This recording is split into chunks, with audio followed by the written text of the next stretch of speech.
provokator yang ada di luar sana, jangan coba-coba di momentum-momentum seperti ini Anda semua harus bisa menahan diri dulu, jangan coba-coba untuk mengganggu timnas Indonesia kami yang sedang fokus-fokusnya memperjuangkan merah putih begitu kan ya. Karena toh pada akhirnya kalau Indonesia mampu meraih kemenangan dan mampu membawa timnas Indonesia ke Piala Dunia, minimal Anda juga bisa terkena imbasnya begitu kan.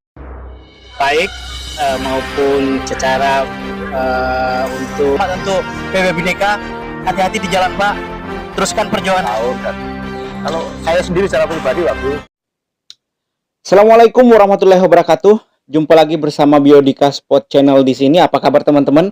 Semoga hari ini kita diberikan keselamatan dan seluruh keluarga kita. Hari ini kita akan mencoba untuk mengupdate situasi terkini berkaitan dengan timnas senior yang sedang juga mempersiapkan diri untuk melawat ke Bahrain teman-teman ya. Dan saat ini saya mencoba untuk menginformasikan situasi-situasi terbaru jelang keberangkatan timnas Indonesia. Nah, sekarang ini di tanggal 3 teman-teman ya. Itu artinya 8 hari lagi kita akan menyaksikan timnas senior kita bertanding di kualifikasi Piala Dunia di zona Asia di round 3 teman-teman. Di mana peluang kita untuk menuju ke Piala Dunia memang cukup besar teman-teman ya. Artinya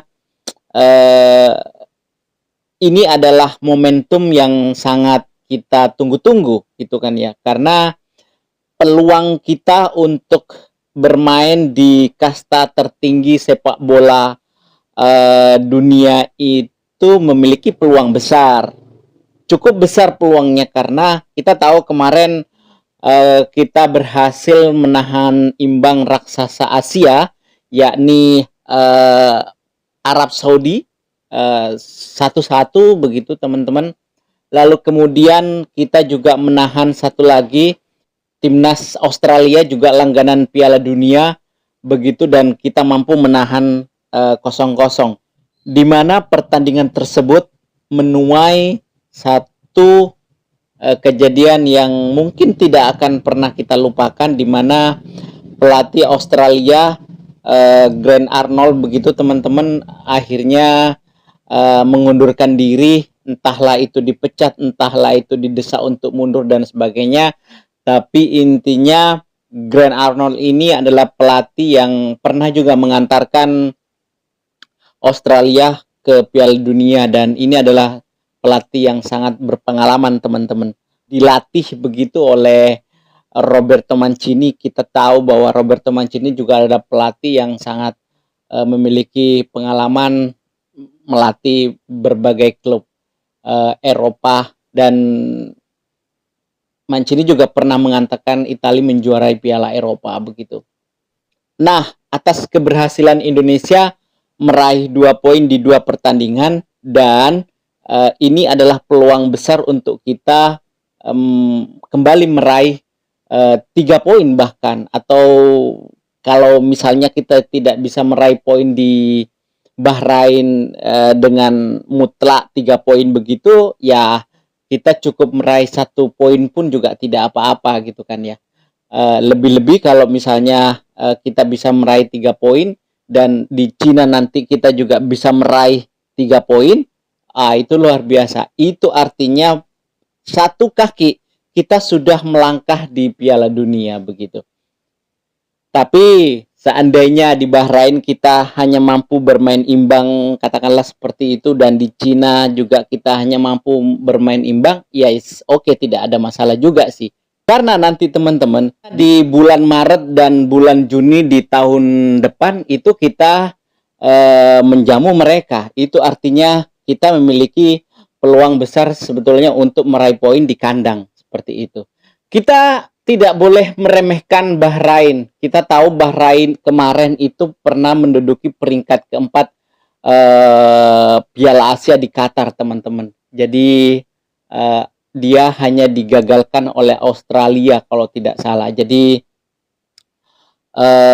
Bahrain ini adalah tim yang cukup kuat, tim yang cukup solid, dan pemainnya juga tinggi-tinggi, dan fisiknya juga tentu tidak kalah dengan pemain-pemain kita begitu. Makanya ini adalah ujian terberat sebetulnya untuk timnas Indonesia nantinya. Oleh karena itu, nah kita sebagai pendukung timnas Indonesia yang selama ini mati-matian memperjuangkan keberadaan tim ini dari rongrongan, dari cemoohan orang-orang yang tidak menyukai apa yang disebut dengan naturalisasi atau pemain keturunan. Nah, inilah saatnya kembali kita akan memperlihatkan bagaimana kita memiliki militansi dukungan terhadap timnas Indonesia begitu teman-teman. Dan Bahrain ini teman-teman, meskipun kalah juga dari Jepang, Bahrain ini berhasil memetik kemenangan di kandang Australia. Jadi sekali lagi teman-teman, harapan kita untuk pergi ke Kanada dan Meksiko itu besok kita perjuangkan di tanggal 10. Ini luar biasa. Ngeri-ngeri sedap sih sebetulnya Indonesia saat ini. Kenapa saya mengatakan bahwa saya bersemangat sekali untuk selalu memperjuangkan timnas Indonesia, dan tentu tidak seperti jauh-jauh sebelumnya. Kalau saya berbicara dengan teman-teman di warung kopi atau kita nongkrong-nongkrong di warung kopi, itu seperti tidak ada semangat memperbincangkan timnas Indonesia, baik itu senior maupun junior seperti itu, karena ujung-ujungnya pasti kita akan kecewa gitu. Tapi kali ini tidak. Nah, ketika kita memperbincangkan atau mendekati, kita bermain begitu, saya dan teman-teman semuanya pasti bersemangat. Karena di samping itu kita sudah memiliki pemain-pemain yang berbeda teman-teman.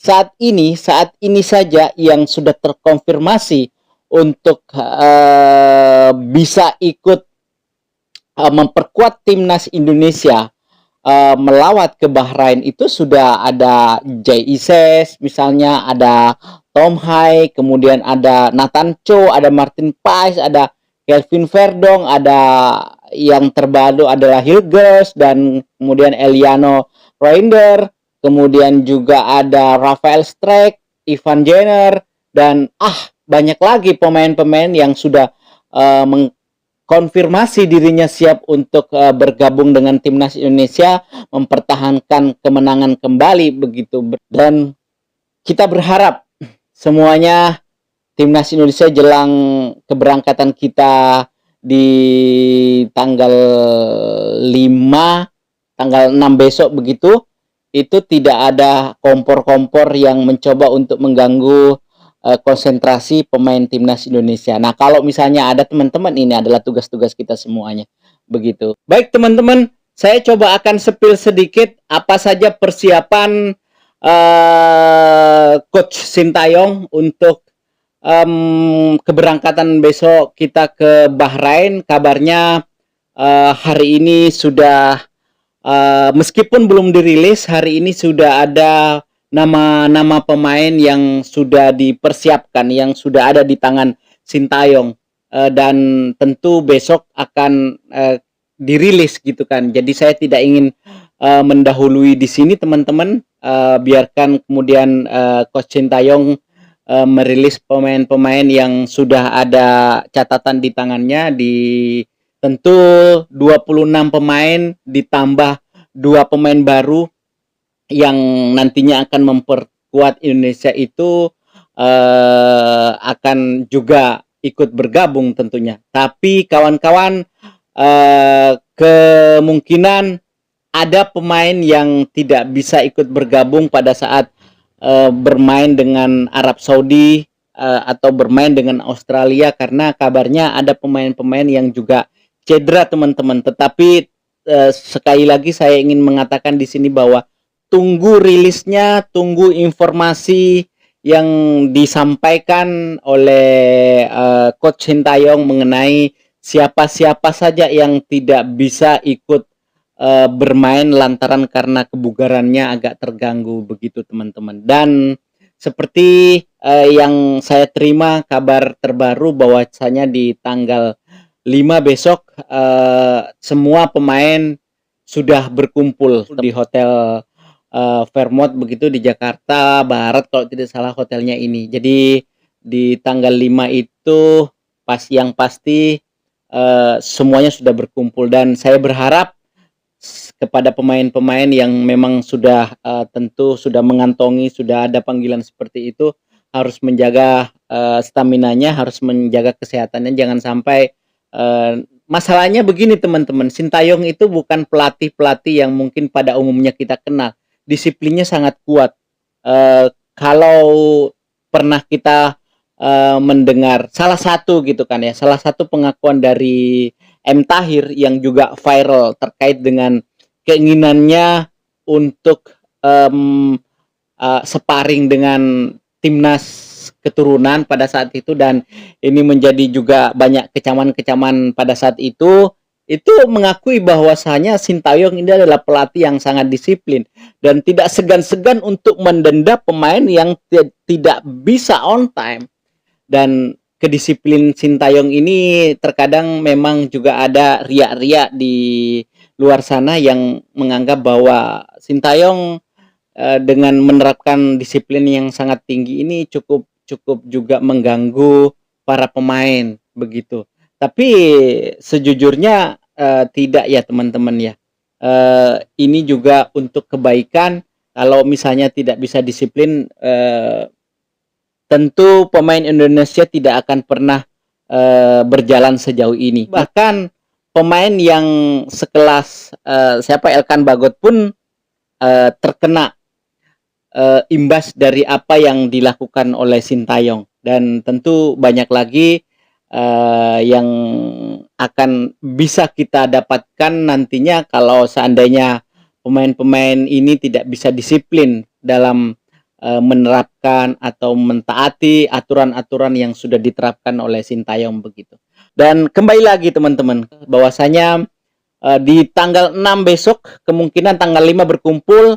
Tanggal 6 itu pemain Indonesia sudah take off dari Jakarta ke Qatar teman-teman, karena kabar yang saya dapatkan juga ini kabar A1 teman-teman ya, bahwasanya pemain-pemain itu tidak langsung mencarter pesawat dari sini ke Bahrain. Dia pakai pesawat domestik dulu, transit dulu di Qatar begitu teman-teman, berkumpul di sana. Jadi seperti pemain keturunan kita yang bermain di Eropa, tentu tidak tanggal 5 itu tidak harus berkumpul di hotel di Indonesia begitu teman-teman, karena mereka kan bisa langsung ke Qatar nantinya. Mungkin yang bermain di Australia yang lebih dekat, katakanlah Rafael Strijk itu kan bermain di Australia. Nah, mungkin dia bisa langsung ke Jakarta dulu, atau mungkin juga langsung bisa ke Qatar teman-teman. Nah, di situ kemudian nanti di Qatar baru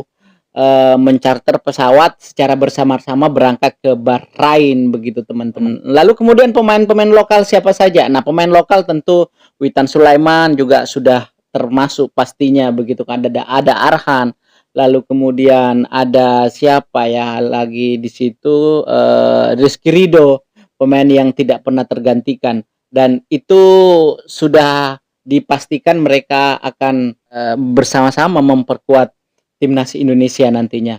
Nah, kita berharap, sekali lagi kita berharap bahwa timnas Indonesia nantinya akan kembali meraih sebuah keberhasilan, minimal bermain imbang atau kita mampu mengalahkan Bahrain dan membawa 3 poin ke Indonesia. Untuk para provokator yang ada di luar sana, jangan coba-coba di momentum-momentum seperti ini. Anda semua harus bisa menahan diri dulu, jangan coba-coba untuk mengganggu timnas Indonesia kami yang sedang fokus-fokusnya memperjuangkan merah putih begitu kan ya. Karena toh pada akhirnya kalau Indonesia mampu meraih kemenangan dan mampu membawa timnas Indonesia ke Piala Dunia, minimal Anda juga bisa terkena imbasnya begitu kan ya. Terima kasih teman, semoga video ini bermanfaat. Assalamualaikum warahmatullahi wabarakatuh.